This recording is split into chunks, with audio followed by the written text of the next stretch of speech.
Everybody can see me? Yeah, you're good. Now we're live now, and so I like to let it kick in a little bit, Right.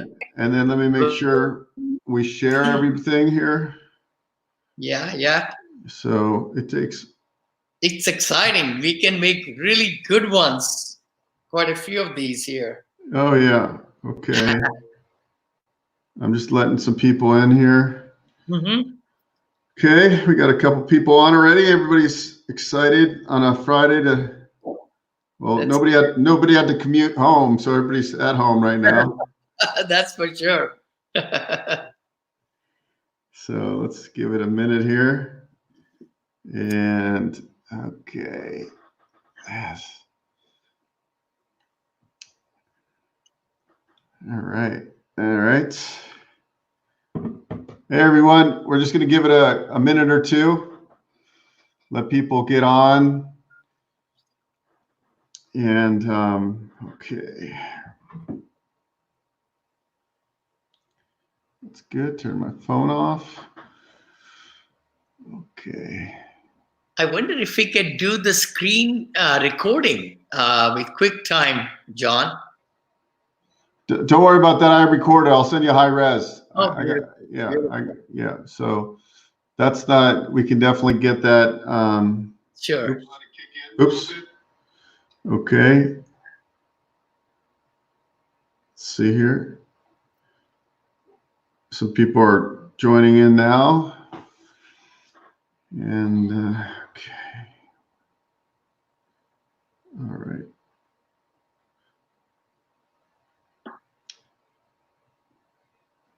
Okay. All right, guys, we're going to start in a minute here. And let me just let people catch on a little bit more. Yep.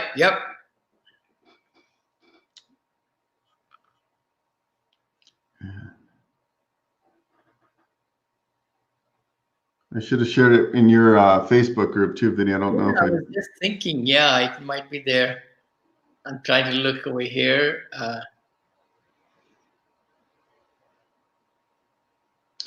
Here, I'll share it to your group too.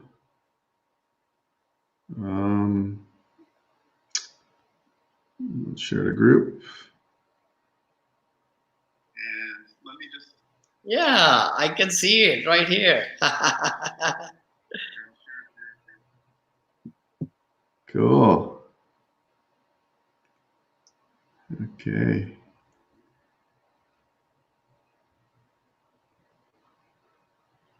Oh, here we go. I just shared it to your group.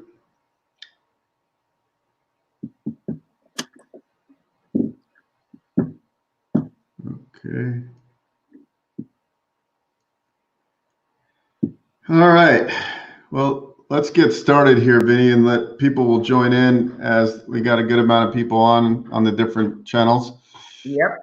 And what we'll do is let me just introduce you. Most of the people watching probably already know you, but I'm sure there's some new people that are got the meetup announcement and are joining in. And Vinny is I met Vinny several years ago. And we became instant friends. Little did I know when I bought him lunch that he was very successful. I didn't know anything about him. He just seemed like a great guy. And I took 5 or 6 people out to lunch, and he was one of them in our group. We were at a conference, and then I learned, that this guy had been buying thousands of units and owns a bunch of doors and was a multifamily kind of mentor. And so then as time went on, I became friends with him, and we've done business together. I helped him buy his house. Yeah. I helped him with a bridge loan. I plan on doing business with him for a long time. In return, he's taught me a lot about multifamily.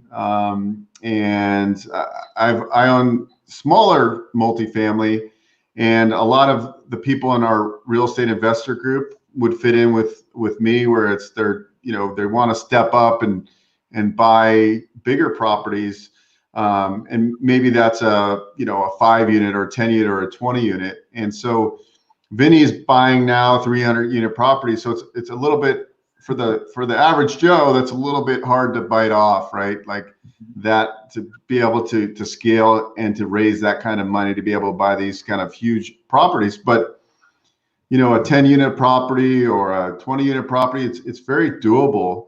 And Vinney coaches, has students all over that are actively looking and buying properties, and we're going to kind of walk through a property today that one of the students is in contract on. We don't have all the details, but we have enough where we're going to kind of walk you through how we're going to look at the underwriting process of it, and then the possibility of forcing appreciation, because there's some rental increases we think we can have over the next couple of years with an emerging market with strong job growth, with a property that has below market rents to begin with. So we're going to walk through that. And without further ado, I'll turn this over to you, Vinney. You can kind of introduce yourself quickly, and then we can dive right into the presentation and the kind of the case study. Sure, Bo. Thank you so much, guys. Thank you so much. Some of you might know me. I'm Vinney Chopra. I live right here in Danville, Blackhawk.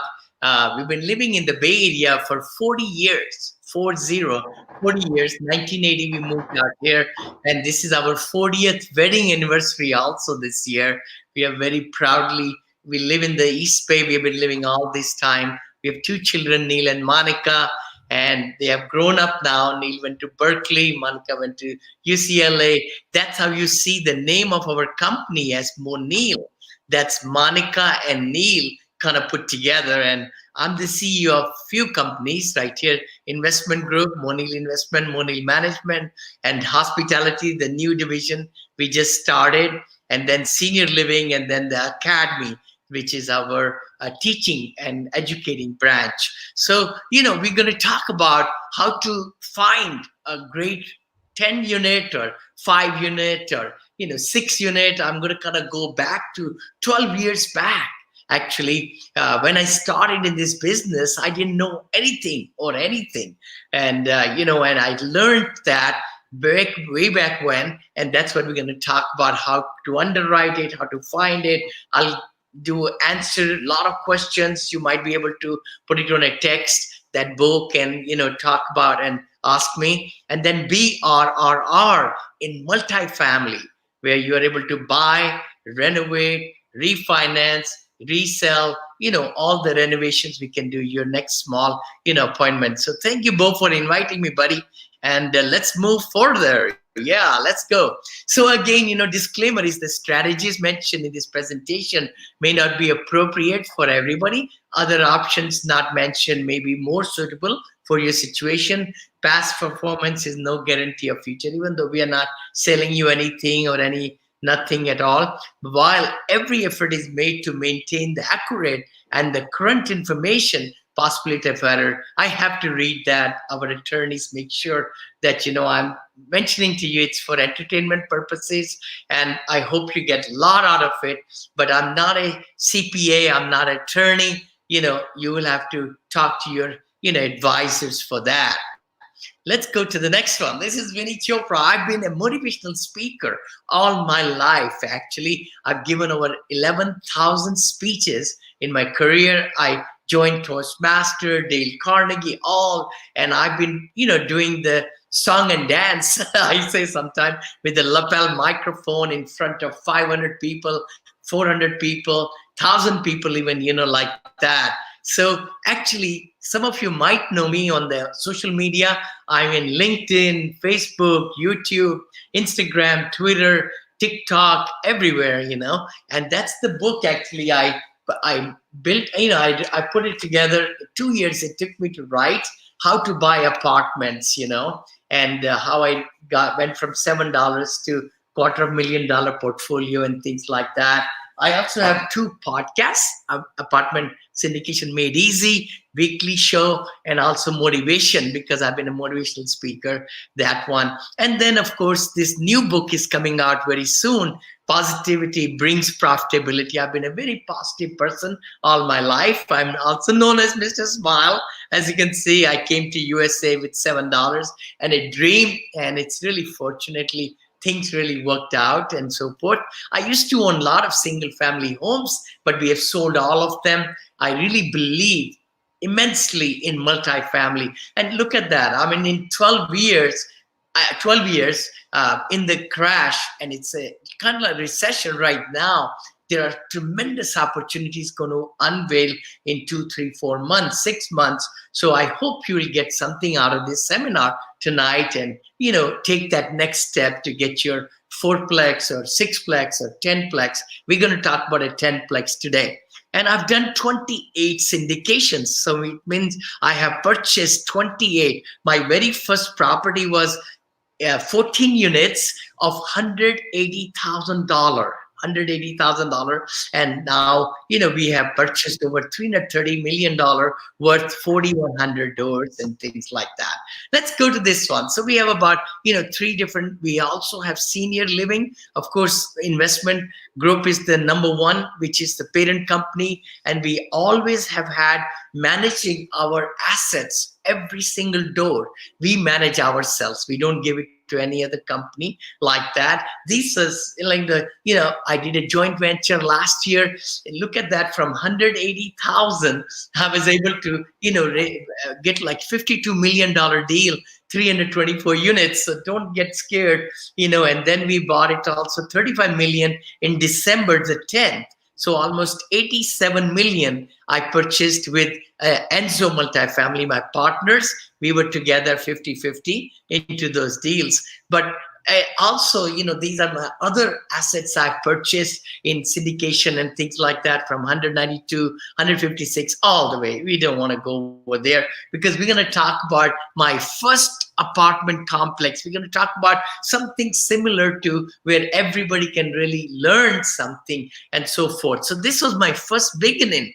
Guys, look at that. September 1st, 2009, bought it for 180,000, 14 units. This was the apartment right here. You can see it, and sold it for 380,000 many years later. Then this was my another deal that I purchased 109. That was my beginning. So I had a very humble beginning, but I stayed along in this market. And, that's how Rome was not built in a day. I tell everybody about it, but you got to get focused and go for it. That's the key thing. And I know that's what Bo and I are talking. And I'm so proud of how he's, building his, base over there in Indiana and other places. Now he's in Las Vegas, which is emerging, things like that.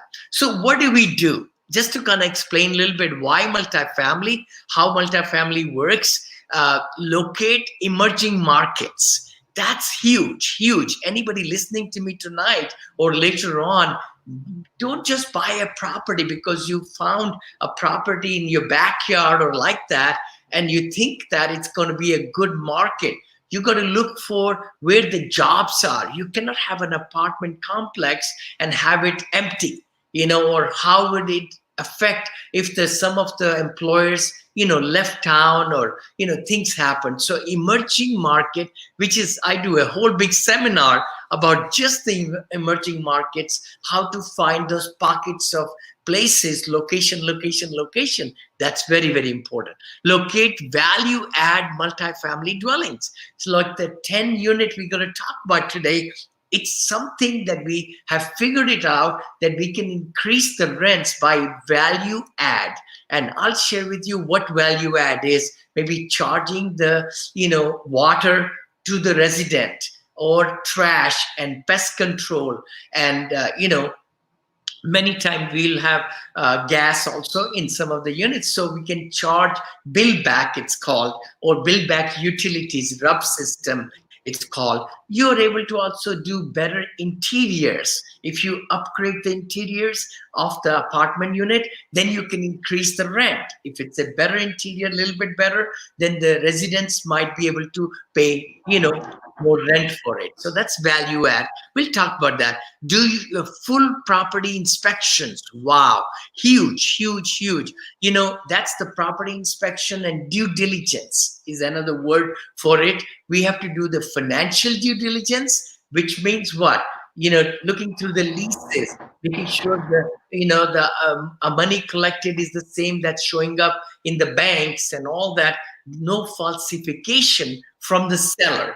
I mean, we want to make sure that everything is true, the numbers. So that's the financial due diligence, we call it. Second is physical due diligence, and that is you go through each and every unit. When you put the property under contract, then the seller gives you 30 days, 45 days, because of the corona going on right now. Of course, 45 days, even, people cannot get to the, people, places to do all the due diligence anyway. So that's physical, the roof, the foundation, the sewer lines, the appliances, the interior, the flooring, the walls, the cabinets, I mean, everything, right? So that's the physical. Then there is legal due diligence, that your real estate attorney is going to look at the title and all the easements and things like that. So those three due diligence inspections, we call it,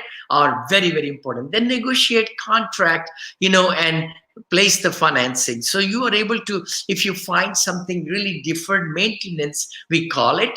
If you find it excessive, then you renegotiate the contract with the seller, maybe reduce some pricing of the product, what you're purchasing. I mean, product, I say, apartment complex. And then, or they give you a repair credit. Repair credit is given at the closing then. And then we manage the asset. After we buy it, the keys are given to us. We get a property management company to take care of it, and we start looking at property management company about a month and a half before the closing. We want to make sure that that person, that company is able to sufficiently give you the service. And also, I think the lender, the loan will not be even approved unless you put and share who's going to be managing it. See, the loan is, the bank wants to make sure that if you have experience, great. If you don't, they need somebody who's going to manage it well, and then they can pay the mortgage and interest, principal, all that stuff. So we manage that, and then we liquidate. Then we sell it after 2 years, 3 years, 4 years, 7 years, like that, and then we reinvest the money. So that's just the cycle, okay? That's how the multifamily works. Let's just go right into now. I think we have about an hour time. Now, how do we really do the equity gain, appreciation? How do we increase it? Decreasing the expenses, increasing the rental income, which I said about RUBS and things like that, with principal reduction through the mortgage payments, as the tenants pay, or residents, we call them a residents in our Monil communities. Nobody is a tenant in our community. Everybody is living in a great, residence. So, and then property improvement, increase in rent, and build back utility, which I mentioned, growing markets, things like that. So let's get into, again, I don't want to take too much time, because then we won't have enough time at the end. So we do locate emerging market, and the example we're going to take tonight, it's going to kind of take that, into perspective right there. And then, of course, emerging markets there are buyer markets and seller markets, and it's a whole big, I can do a 1 hour to 2 hour session, how to just locate them. But the best things are when you are catching the, asset, when there is going to be a growth in the market, and those are the millionaire maker, times and so forth. And, with the recession, which is already started with the coronavirus, as you know, some of the, our, products will be coming, or sellers, they're getting retired, or divorces and things, value add, some properties will come on the market and so forth. So look out for those, okay? Then locate value add properties. So we're going to just move forward. Full property inspection that we just, saw. Thank you, John. You did a great job, buddy. Look at that. I didn't know you had all these slides, because we just synced it up with my laptop, but no problem. But let's get into the nitty-gritty. Negotiate contracts. Very good job, John. And managing the asset, what we do, liquidation of the property, refinance. Okay, let's just ask some questions. That'll be good. Any questions, Bo, so far, buddy? Any questions? No, I think, Paul says he just finished your book, and he said it was very good. Oh, thank you. Thank you, Paul. I appreciate you, buddy. And I hope, if you don't mind, give a good 5-star review on Amazon. That will help other people also. Thank you so much, Paul. Appreciate you, buddy. And let's get to then the real deal. Real deal. Okay, we're gonna not talk about senior living at all. And no, we won't. So I'm going to take you back now. Close this PowerPoint, kind of bring it down, and let's go to our this slide, which is the question. I mean, the property that we are going to be talking about, how to underwrite it, what to look for, and things like that. Okay, let's assume that it's in the Washington state, which is today's, by the way, it's under contract, so I don't mind sharing some information about it. It's in the Spokane area and very close to Amazon Center that's opening up there, huge one with a lot of jobs and things like that. And then this is the interior, some of the pictures that we were able to kind of look at, interior of the, the flooring, the inside. I think 4 or 5 units have been upgraded by the seller, but about 5 or 6 we need to upgrade ourselves. And then that's how they have done it. So it's an older property. We don't know what the vintage is, what the year is, probably, but they've done a 2-tone. So they've done a good, decent job, I think. Let's just say that. And then, this is that article that I was just talking about. You always want to get the apartment near to good job growth areas. See, you got to look for that. Jobs, jobs, and jobs. That's been my mantra, to be truthful. Living in the Bay Area for the last 40 years, I've been buying everything, nothing in California, nothing in Seattle, nothing anywhere, not even Las Vegas, anything in Texas. I mean, there are so many places you could buy.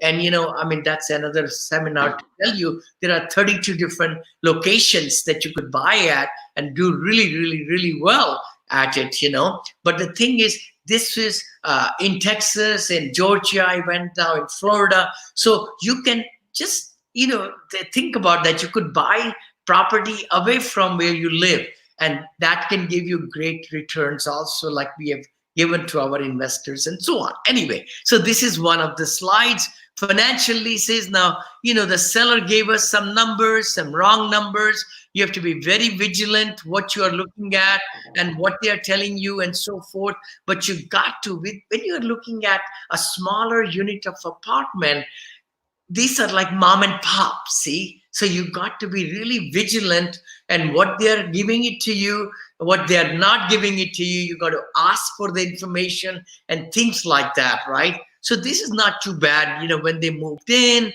when they are going to move out and all that stuff. But then you see the rent, what they're charging, what's their balance, which is good for that month. They kind of give you like 117.22. Pretty darn good, payroll that we are able to get rent of about 67.80 times 12. You just multiply by 12. That will give you the gross potential rent. What do we call it? Gross potential rent. So that's like 70,000 or close to that right there. And that's the balance. So nothing to really worry about. And then, rent roll. This is another one.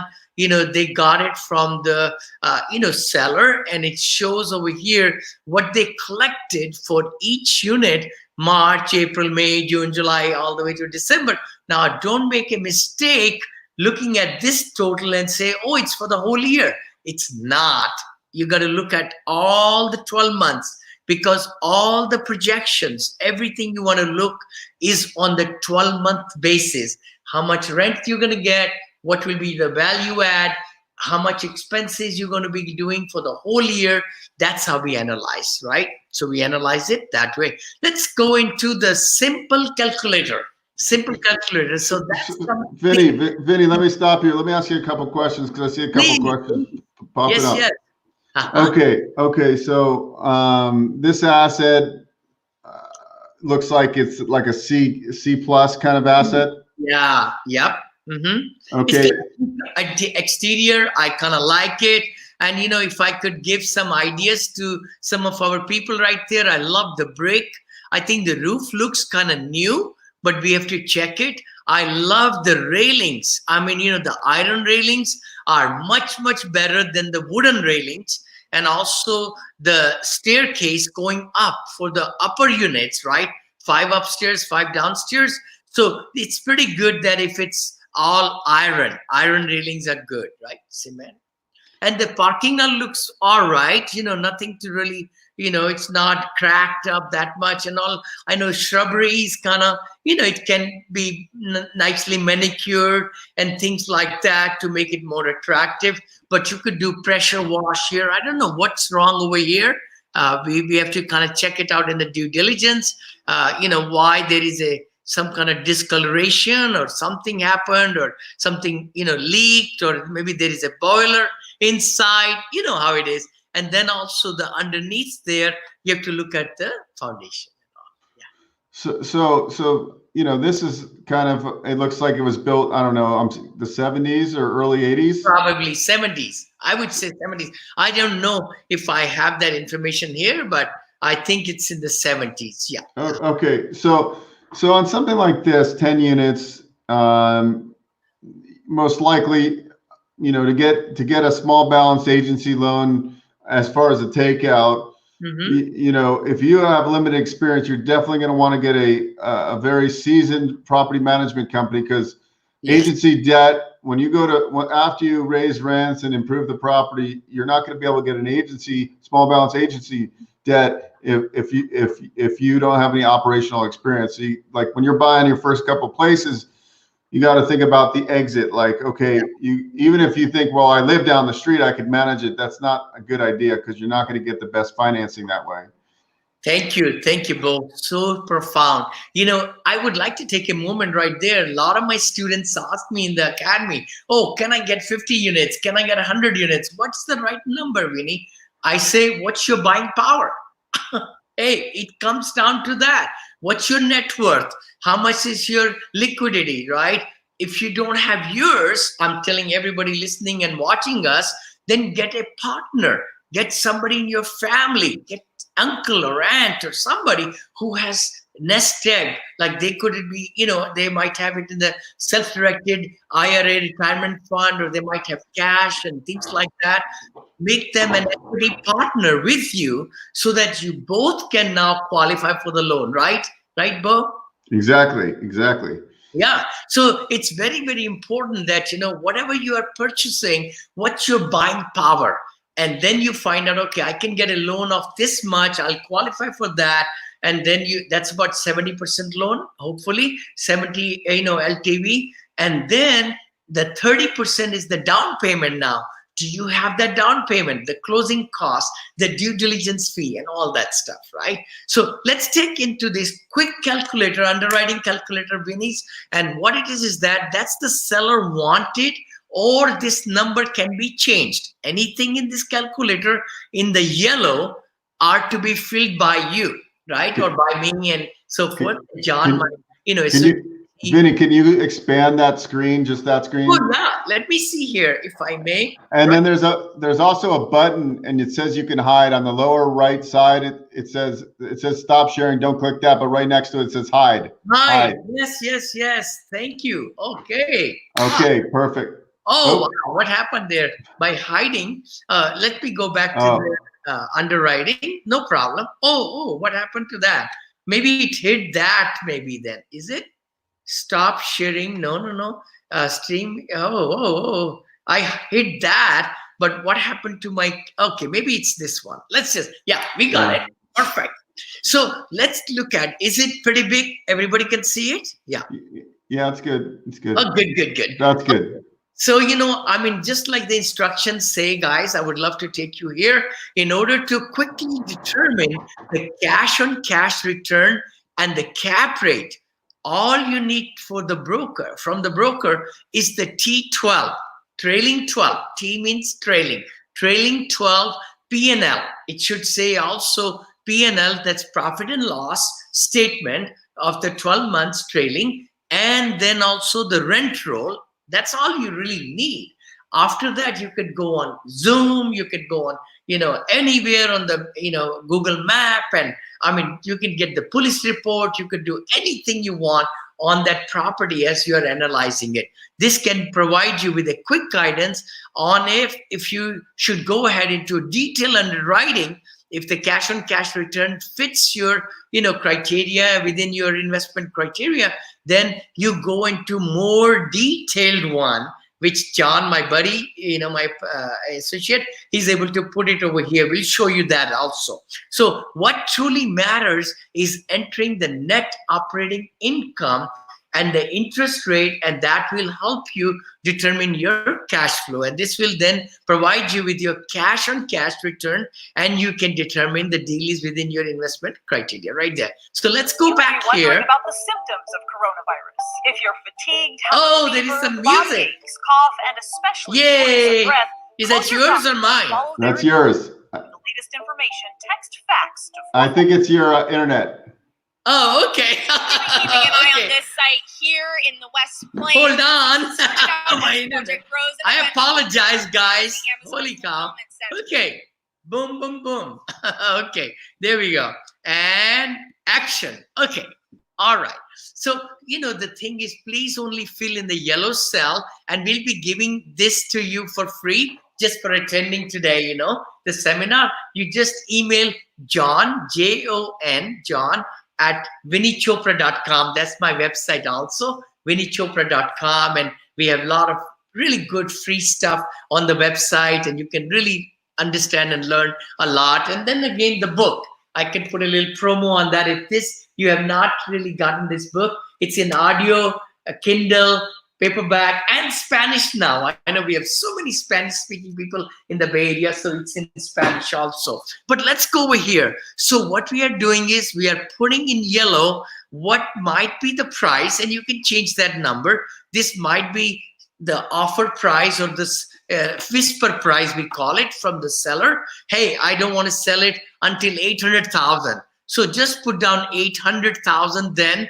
and then 25% down, just like I said, 75 to 25% down. That's this much down payment you will need, and the loan will be this much. Very easy, right?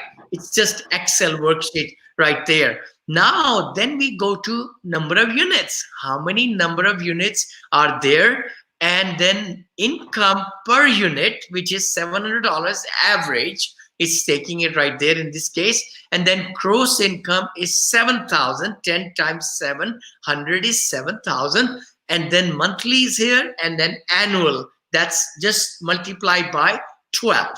So 700 times 12 automatically just spits it out right there, 8,400. And then 7,000 per month total collections. Gross income, right? Gross income multiplied by 12 is 84,000. So this is like the first part of the total income. Now, of course, if you're asking for rubs and things like that, that's in a more detail. This is just to find out quickly how the numbers look for you. Okay. Now, operating expenses. See, you could look at the P&L quickly from the seller and say that the seller is running at about 45 or 50% expense ratio, we call it, or expenses. Then you put that number here, like in our case, we put 45% of what we collect, we're going to spend. So this just automatically calculates 45% of this, 45% of this, boom, it's there, right? So the net operating income, it's very easy. It's the total income minus the expenses without the mortgage. Remember, in net operating income, we don't count the mortgage. Mortgage comes below the line for the net operating income. So 45% is this, 3,150, 37,800. Net operating income is this minus this, all right? And this minus this. So easy, right there, boom. And then the other part is now the debt service. Okay, we can get a loan from Mr. Bo Eckstein, the best mortgage broker, at 5%. At 5%, okay, 4.5, 5. I think it's going to be 5 for such a small loan, and with the coronavirus going on, the tightening and everything. So let's say 5, and that calculates already from your mortgage. From your balance. Sorry, this balance of the loan it calculates, boom, right there. 5% is right there. Total mortgage we'll have to pay for the year is 25,514.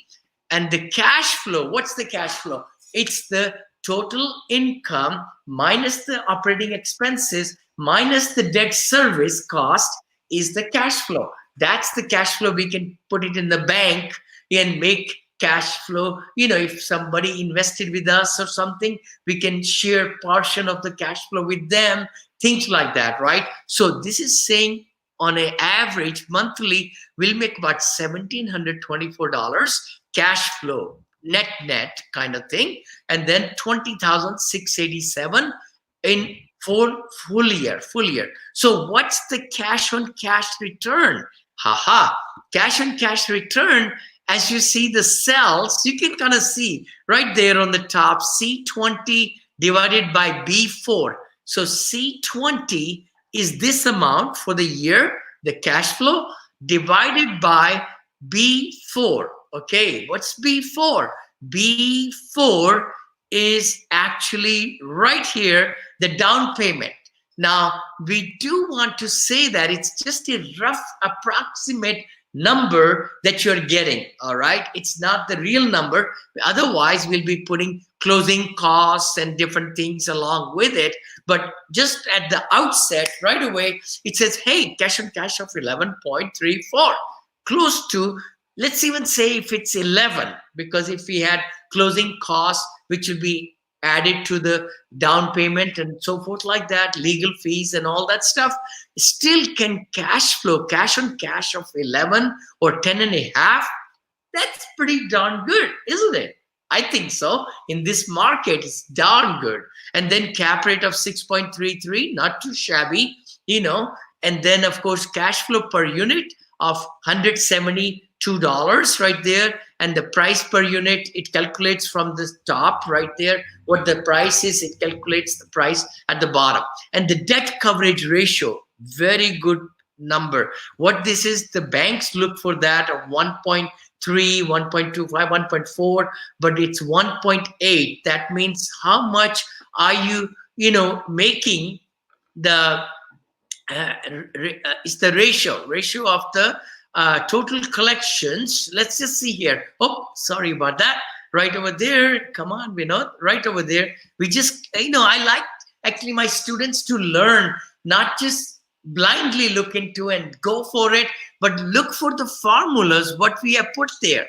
See, it's so easy when you understand the background behind these little cells, even though you don't have to calculate. So this 1.81 is C15 divided by C18. So C18 is right over here, C15. Where is 15? Anybody can tell me? Right there. So it's the net operating income before the debt service, and then we divide it by the debt service, which is right there, C18, right there. That's the ratio. In other words, we have 1.8 times. So 0.8 times more money in the net operating of this property after we pay the debt. See, 1 is going to be the debt, but 0.8 will be the extra money to take care of the operations and things and all that. Okay, so from there, any questions on that?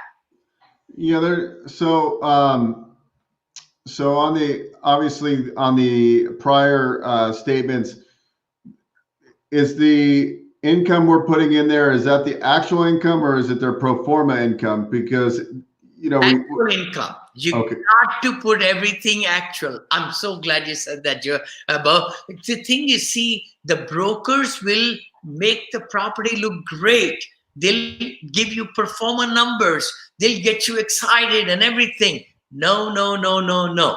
You ask the broker, give me the last 12 months of the P&L, profit and loss statement, 12-month trailing or 6-month trailing. That's fine too with me, because you can multiply that 6, by 2. Now you got for the whole year. I know for the lenders, isn't that right, Bo? Many times, I know in Fannie and Freddie and my big loans, they even take trailing 3, right? Because then you can see the trend of the, is the rent being increased? Is it, Well, yeah, Well, this looks like more of a bridge product too, because well, one thing is we don't know how much they're going to spend in capex. And Yeah. can you explain capex real quick? I would love to. CapEx is actually, if you recall in my presentation, I said, interiors I showed you of the unit, and I think the seller only did out of 10, 4, and you have to do 6 of them renovation. All right. So you might be spending maybe 30, 40, 50,000 of the money. That's the capital improvement, or CapEx, as the capital expense, we call it. And so on something small like this, it's got to be more of a compelling deal probably than the numbers shown right now, especially because we're going into a recession. Like if we look at the cash on cash is you always look for a 12% cash on cash, don't you? Is that kind of your? Well, kind of, but in a C class, the cash on cash will be higher. I'm purchasing B, and I'm looking at even 7% cash on cash. You know what I mean? So it's all determining, and this also could be misnomer. You know why? I think I mentioned it. One thing, because we only took the down payment directly. Only the down payment is not going to get us this property.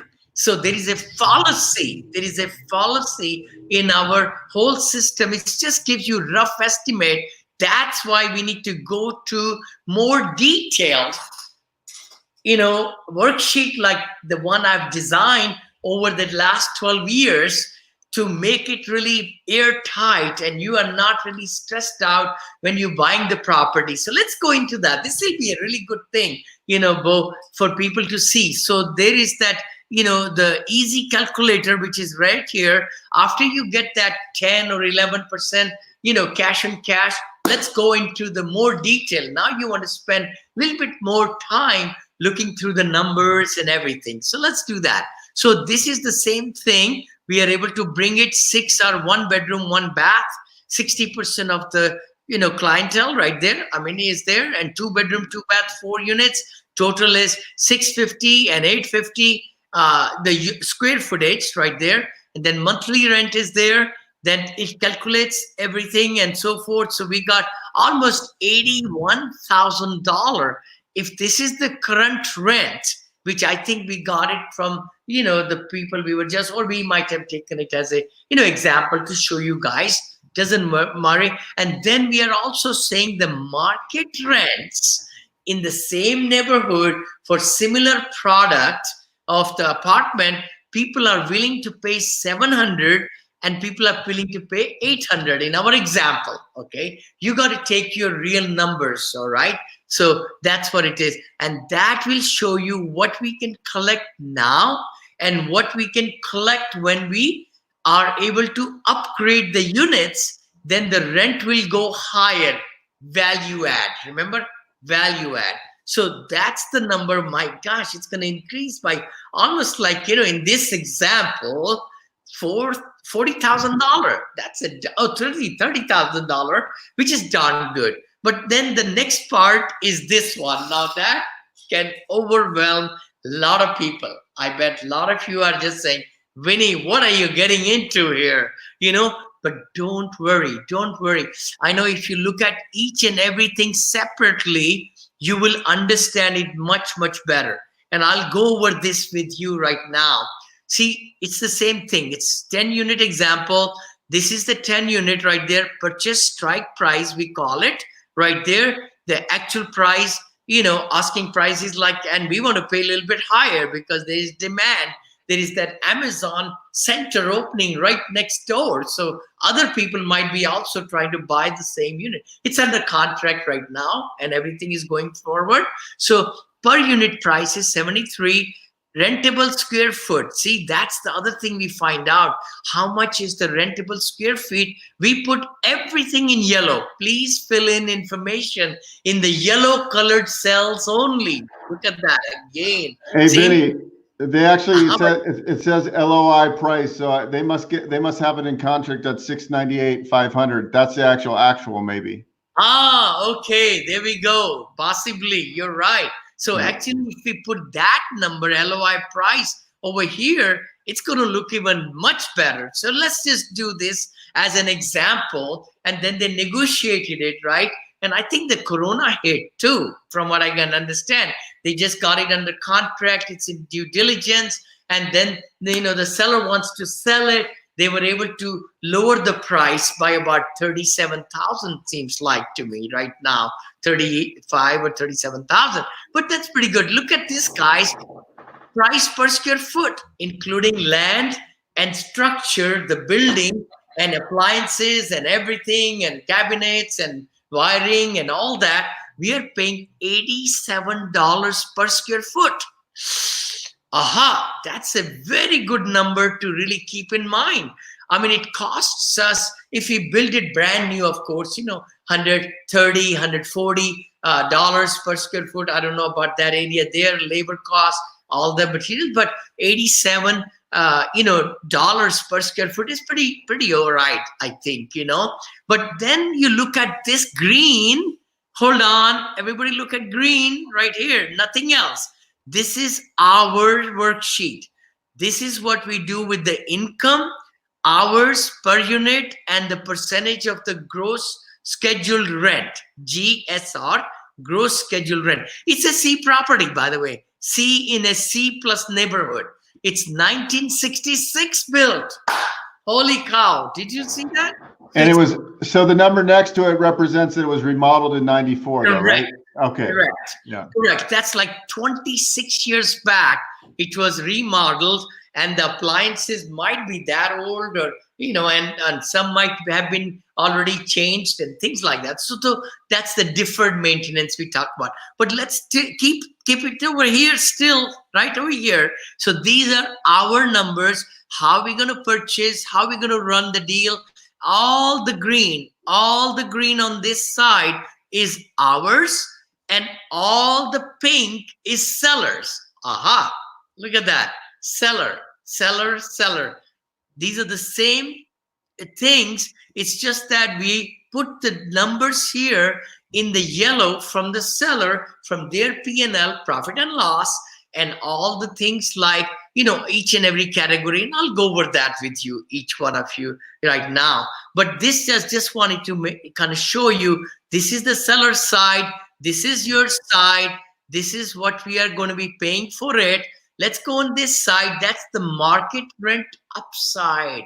Remember in the rent roll, we went there and we saw in the rent mix that if the market rent is this, then this is the upside, remember? So that's what gets transferred automatically. Everything flows very nicely. Once you master this worksheet, guys, you'll be unstoppable. I'm telling you, you'll be unstoppable. So this is the one. Now the upside.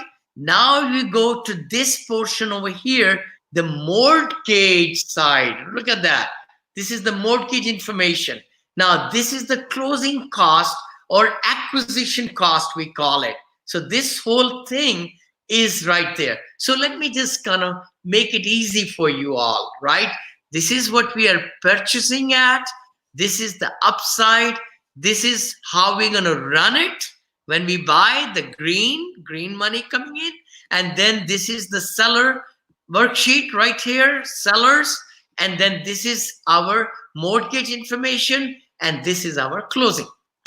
So Vinney, give me a quick rule of thumb. Like if we're looking like what the rent bump's going to look like, how do we figure out like what we think it's going to be worth when we're done with that? Good point. Very good point. See, the thing is, you have to kind of go on apartments.com or call their adjoining apartments. It's very easy. You can shop the property, I call it, shopping the property. You say, hey, we are looking for a 1-bedroom. How much is it? Do you have any availability? Then if it's occupied, not, what's the vacancy? You also find out, okay, is it, how much is the square footage? And those managers will tell you right away because they want you to lease if they have vacancy, right?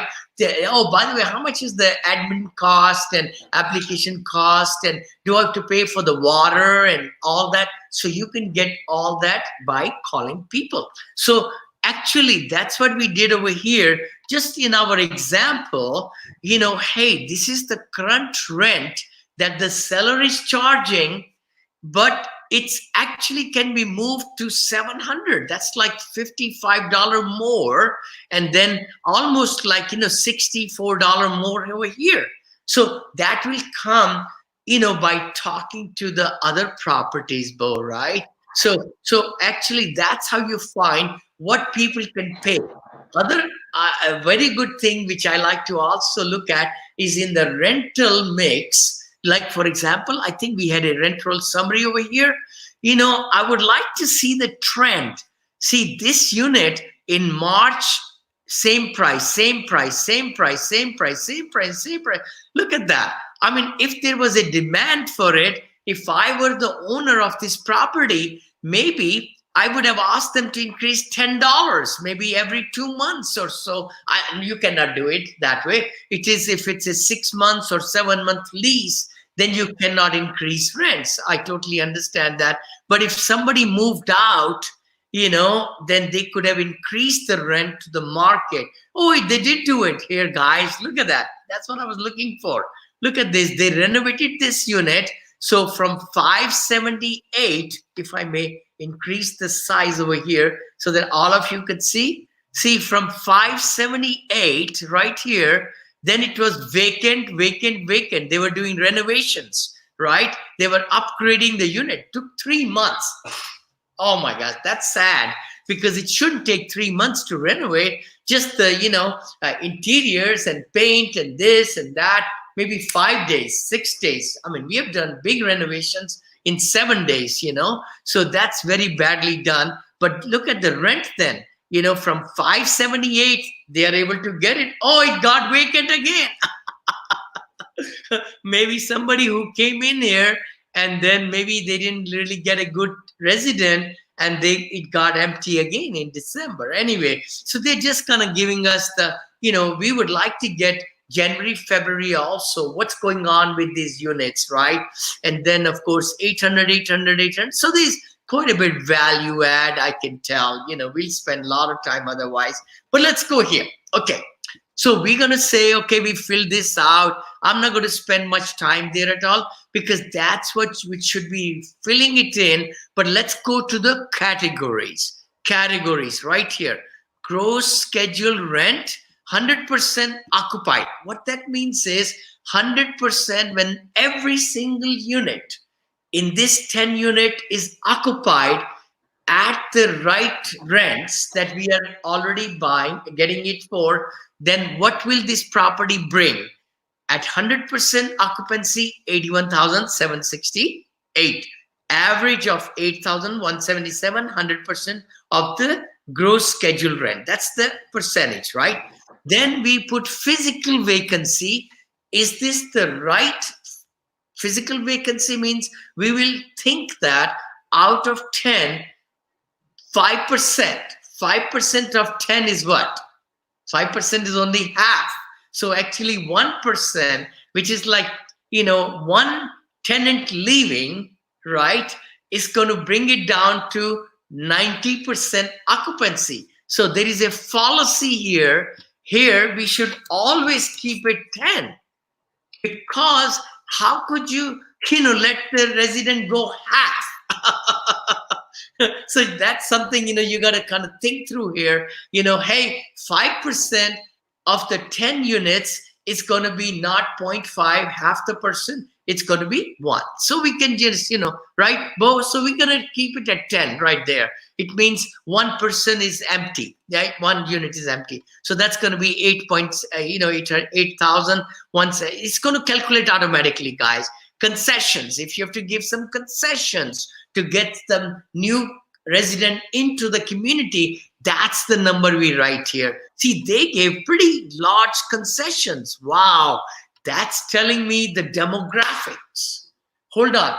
That's telling me that this owner, because they were doing renovations, they had to give specials to get somebody to pay higher rent.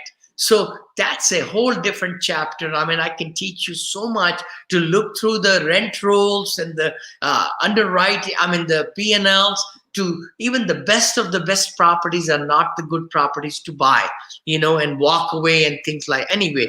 But this and Vinny, and you should always be on the vacancy factor when you're underwriting these deals.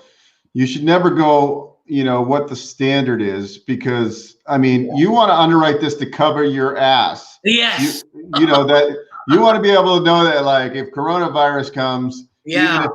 even if something unexpected like that happens, that this thing, even if it hit a 20% vacancy, the property would still debt service itself. It would still pay the mortgage or pay the debt service, we say in the industry. So pressure testing, we call it, like, resilience or pressure test. So that way we could even take your right. After we do this worksheet, guys, you save it as version 1. Then you do the same worksheet, open it up, and you throw that number here to 30%. Literally, that's what Bo is talking about. So we pressure test it, and then we look at the number and see if we are still cash flowing. Look at that here. Now we are in the negative. Well, not really in the negative, but it's saying 1.28. So it still covers the debt. Covering the base. Yeah, it's still covering it, which is a good deal. I mean, if you have 70% vacancy, occupancy, 30% vacancy, you still can make a little bit money, like almost like what, 6,000 still. It's going to give us cash flow pretty darn good. So thank you for sharing that. Yeah, definitely do the pressure testing, and you can save as many versions of this and get good at it, guys. I mean, everybody listening and watching to us, it's not rocket science. I mean, I didn't know anything about anything. I'm telling you, 12, 13 years back, and then I bought that 14 units for $180,000. And then I just stuck with it, right? I bought 36 units, 64 units, 109 units, 132 units, 200 units, now 324 units, 52 million. Look at that, So Vinny, let's kind of go, because we're coming on an hour already almost. Yes. Let's do it quickly, bud. So last to lease, I'm not going to go. It's more complicated. Non-revenue units like models, office, that's there. So this is our rental income. Then you add to that. See, this number is utilities reimbursement. If you're collecting some money from the residents for water, trash, gas, pest control, you add it in there. Other income, application fee, things like that. So total income, we're going to get like 72,831. Then you look at the mill rate. This taxes is the property taxes. So you go to the county where the property is located, and then you find the mill rate, and you put that over here. That multiplies the price, purchase price, times 0.8, 0.7, 0.6. In Atlanta, it's 0.4, by the way. So you have to see what's the multiplier factor, with the purchase price, is that, that you will be able to put that. Insurance, get a quote. I mean, they were paying $2,000. It's looks like in this case, we might have gotten a quote, written quote from a commercial broker, not residential. Commercial broker, guys. It's a 10 units. You put that. Repair and maintenance. Now, this is a good part.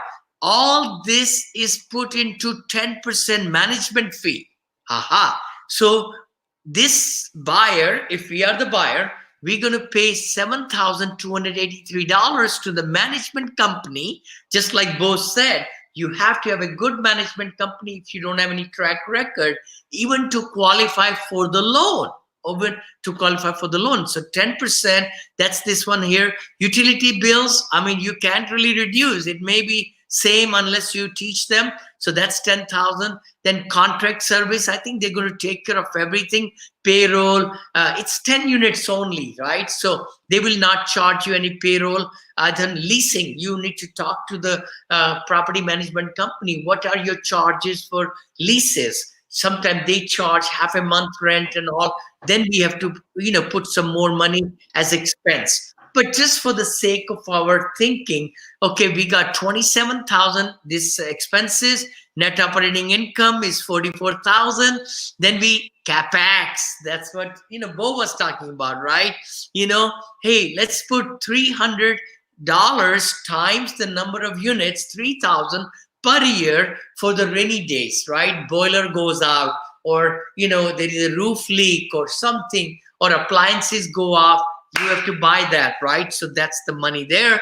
Net operating income after capex 41 this, and then the debt service. Now debt service is coming from this side. Remember I was telling you about right over here from the mortgage. We got this as the purchase price, down payment right there, and then mortgage amount, and then interest rate. Now this is pretty low.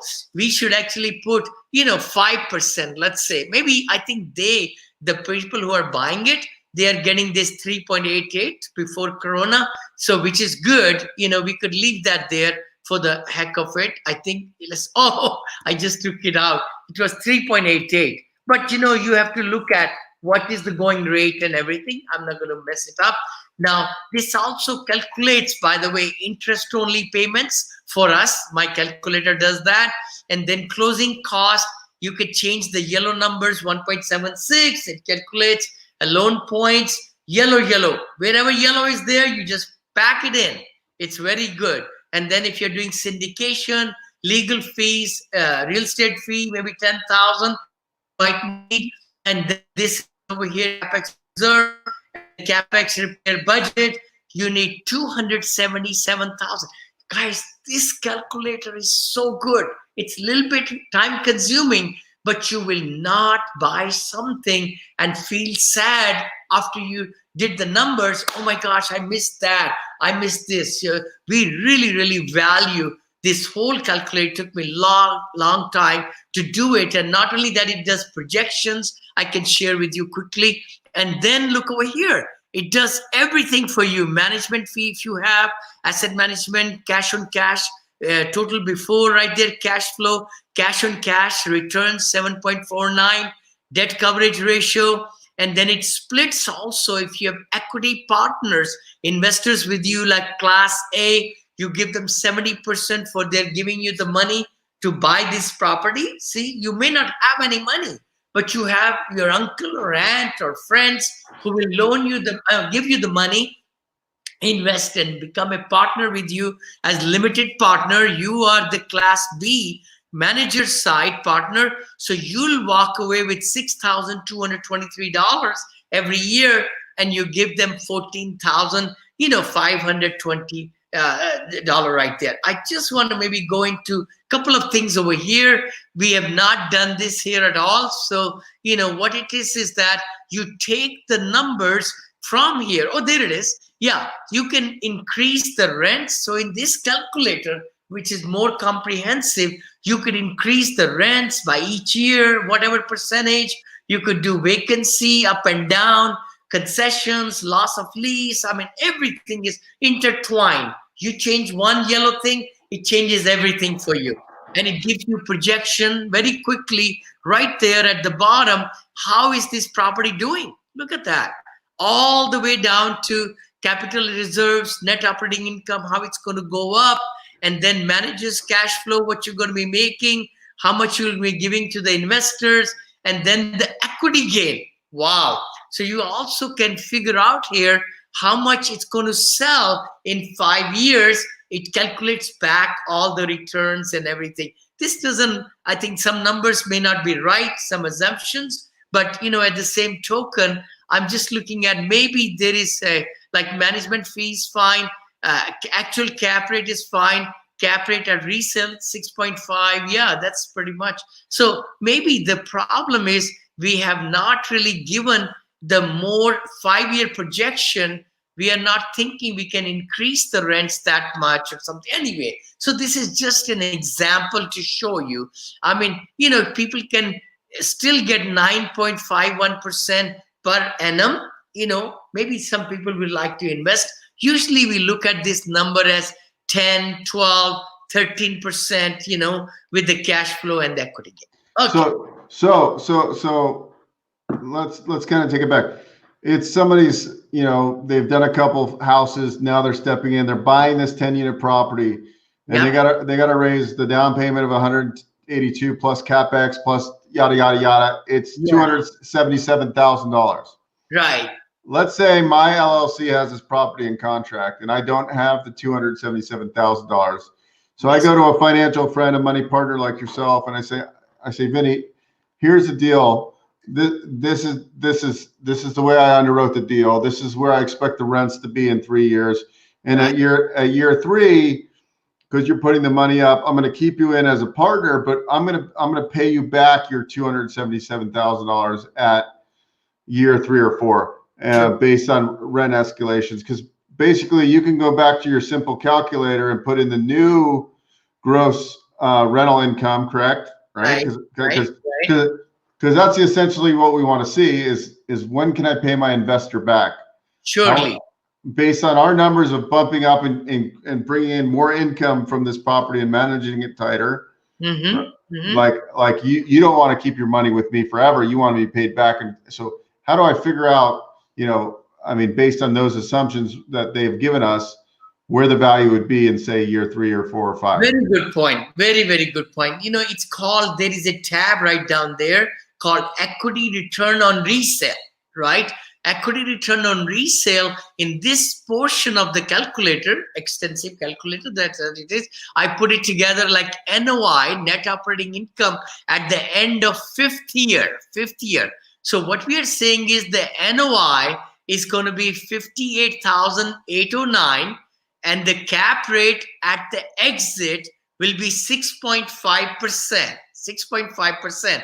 That's what will determine the value of the property. Then we pay a sales commission of 3%, closing cost X number, initial loan payment is this, but we would have paid down that number we have to put in here. Let's say if in 5 years, right, Bo, we 50,000. might pay down, how much you think, maybe? 50,000. Yeah, 50. That's what I was going to put down. So 50 right there. Now we have a little bit less money, owner's equity right there. Initial investment was 259. I just kind of tweaked some numbers to make it more realistic, which will happen. Now we will have internal rate of return. Look at that. Equity gain per year, and then net income as an investment is 32%. And then in 5 years, that's an internal rate of return of 12.28. If I go back here to 5 years now, by doing some tweaking, we might have seen, look at that. Look at that. Oh my God. Went from 9% to annual giving our investors. This is investors, by the way. What our, you and I, if we buy the property, that's a manager's money right there, which is actually, if you look over here, the investors' cash flow, we are giving this much per year to them. And then we are also giving them at the 5th year their money back, right, Bo? And also the equity gain. But we just kind of divide it equally just to show to the investors, hey, you'll be making like about 11.58% first year, 14% next year, 14 again, 14 again, 14 again. And they will be on the title of the property.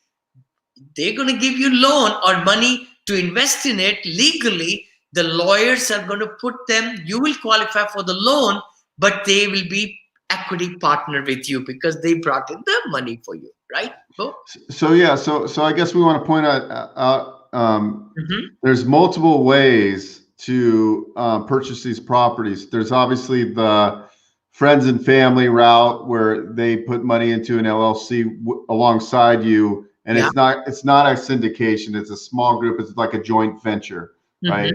There's also what's called a syndication, where you get an attorney to draw up legal documents, and it's actually a securities. Okay, that's what Vinney does on the larger scale. On these smaller properties, it's not really going to most likely be a syndication. It's going to be more like an equity or joint venture partner on this. So, but the point is that depending on the value add play of this property, between year 3 and 5, you could pay back by forcing the value now on year 5 is somewhere in the 900,000s, I think it's said. So at that time, depending on when if it's a real big value play or what, that's when you would refinance, and you could have an agreement with the person that put up the capital that they would get paid back and maybe they're out of the deal at that point, or now their cash is back, but they stay in as a partner for the perpetuity of the transaction. That's if you didn't sell it. This is shown as an exit where they're selling, but a lot of times there's other people, if it's not a syndication. Like Vinney's model is to go in and to turn the property within 5 to 10 years. Right. Okay, right. No, you're so right, Bo. So there are different ways, right? The exit strategy, we have to put it in a kind of little brochure for the equity partner, whoever, if it's your family, friend, mom, uncle, aunt, whatever, right? But you're going to put it in a packet and they have to recognize what you are doing, and then you are able to bring them as equity partner. And, syndication, actually, just because I teach syndication, it's like, when you pool money together from your relative, from your friend, from your people, and they're entrusting you, that's the word, entrusting you when they give you the money for the profits that you will make for that money, it's a syndication, it's a security. I just want to qualify that, but then please, I'm not a CPA, I'm not an attorney or anything. You need to talk to the, CPA and the attorney to really have the legal structure, right, Bo? Yeah. Terry L asked, what was the 50,000 for the principal pay down? We were just assuming, Terry L, we were assuming that over the 5 years, yes, we were making a PI principal interest payment, not an interest only payment. So yes, the principal balance of the loan would be paid down 50,000 in that time. Correct. So that's what we're assuming right there, But then if you're paying interest and the mortgage, the balance, slowly principal pay down, then this balance 547 will be reduced by 50. Yeah, approximately. We're just kind of calculating it, for demonstration purposes. But again, guys, I definitely want to say before I give more answers to the questions, it's good to do the, quick calculator, like we just showed you right over here. But don't buy a property just like this. A lot of coaches, a lot of people say, oh yeah, put an LOI and this and that, not right way to do it, not at all.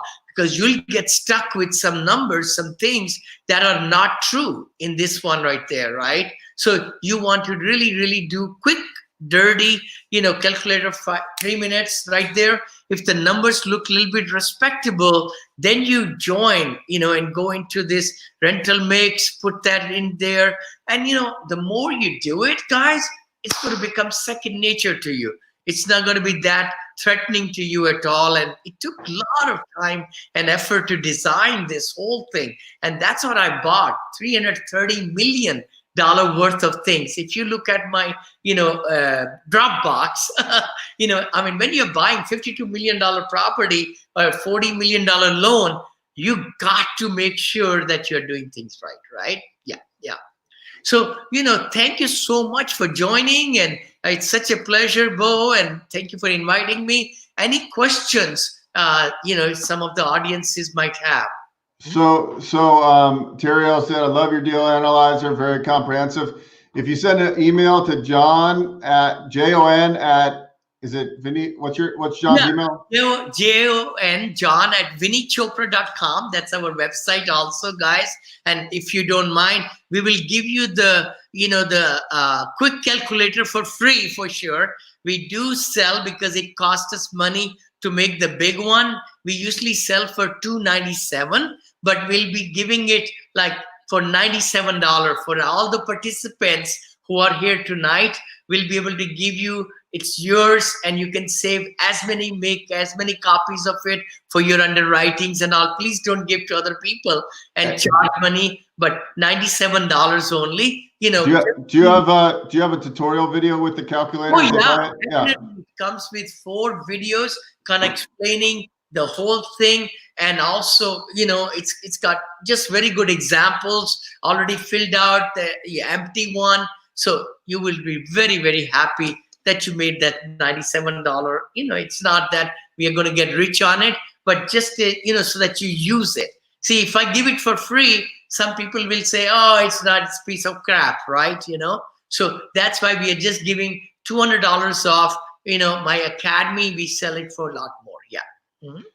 And yeah, I mean, I need to dive into this because it's like I've never been a spreadsheet guy. I hate looking at spreadsheets, but the reality of it is once you do it a few times, it's pretty simple. You do your quick analyze, and price per door, price per square foot. You Google Earth it.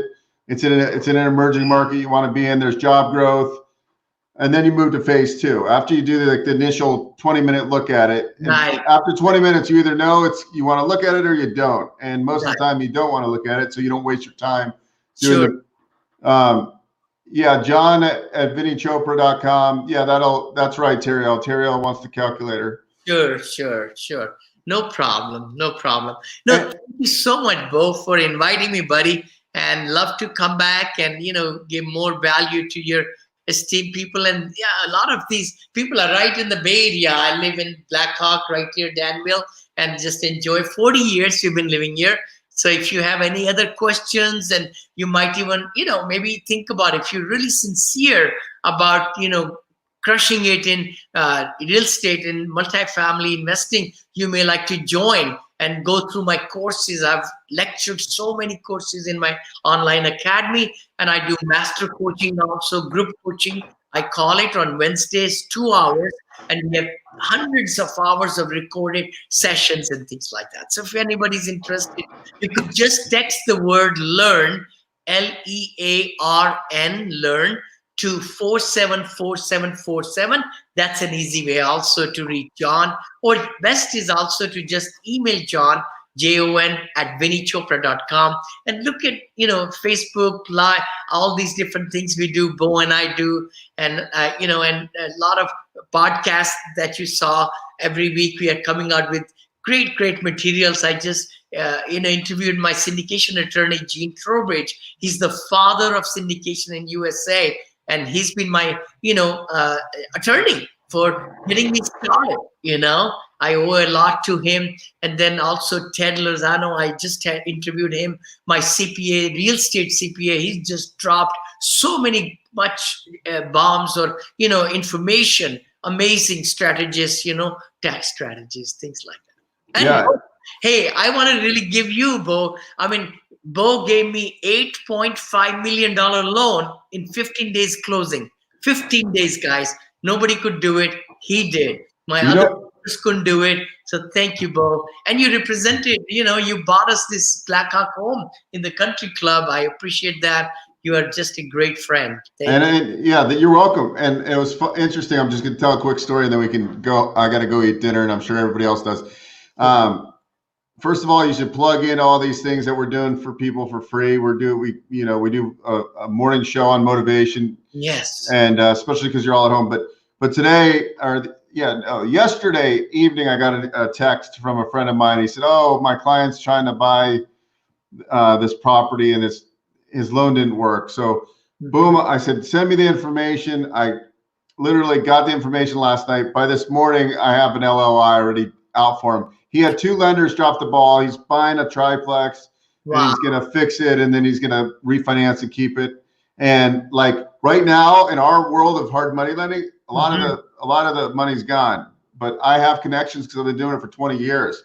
So it's I'm not saying this because if I can't do your loan, I'm going to tell you, hey, go to this person. But what I can tell you though, you're going to save yourself a lot of time by calling me first, because I know most of the ways of getting things done. And it was a perfect example because indirectly I knew the borrower already. So I don't know why he went to these other 2 shops. Yeah. Because they wasted a lot of times. He spent, appraisals. He paid for appraisals on both of the properties. Oh my God. So and granted, the market's crazy right now. I mean, a lot of people are their lenders are canceling loans in the short-term private lending space. But anyways, I'm here for you. That's why I do these educational things, because I'm learning.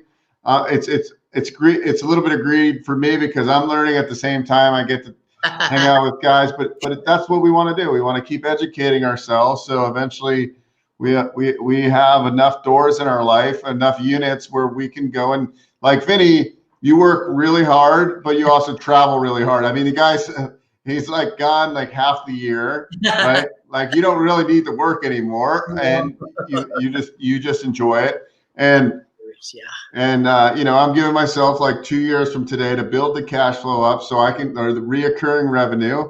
And we're going into a recession, or we're in a recession right now, which means we're going to have opportunities in the next 12 to 18 months, maybe shorter than that.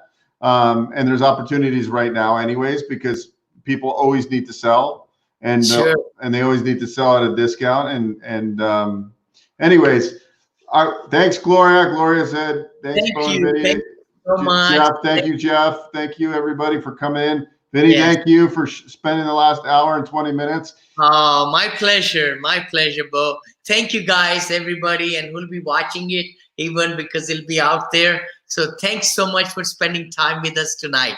Thank you. God bless you. All right.